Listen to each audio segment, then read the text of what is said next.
د ژیړې خریل داسې بدترینه ګناه ده. رسول الله صلی الله علیه وسلم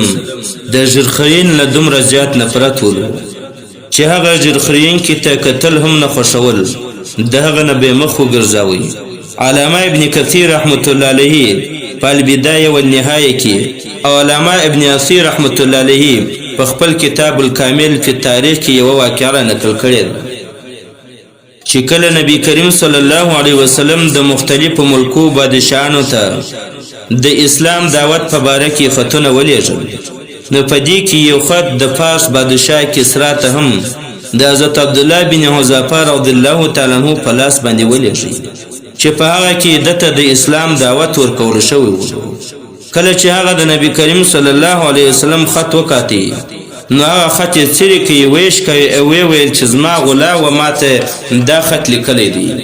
او بیا یې خط ولیکي و ګورنر ته، خپل ګورنر ته چې بازان ولو د خط یې ولیږي چې هغه د یمن ګورنر ولو.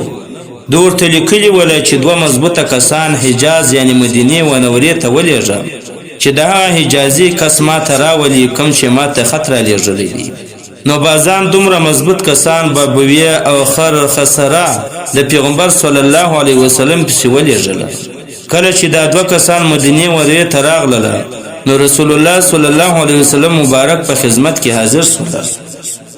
دی شون کې ژیړې خریلې ولې او بریتونه یې غټ کړي وله.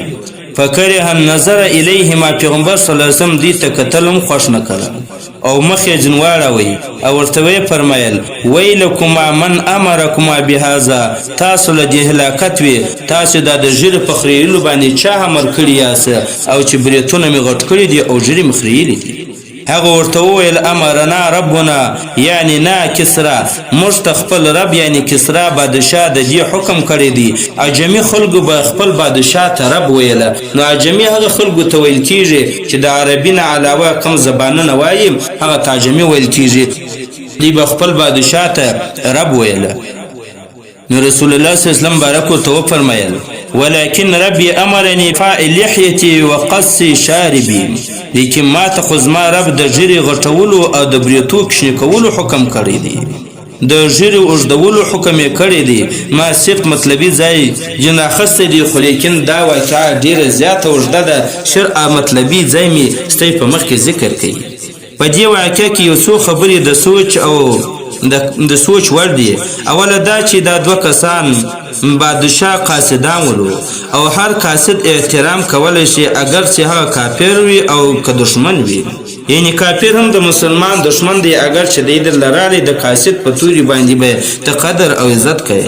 دیم دا چې دا دواړه میلمانه ولو او نبی کریم صلی الله علیه وسلم بارک به د میلمنو ډیر قدر کولو. خو د دې نه باوجود نبی کریم صلی الله علیه وسلم چې کله دی ولید د ژیړې خریلې ولې، نو نبی کریم صلی الله علیه وسلم دې ته هیڅ توجه نه وکړه، د دې وطرف ته هیڅ توجه نه وکړه او د دې کتل یې خوښ نه کولو، د دې کتل یې خوښ نه کړو. د الله رسول د دین نه نفرت وکړي، یعنی دا ژیړه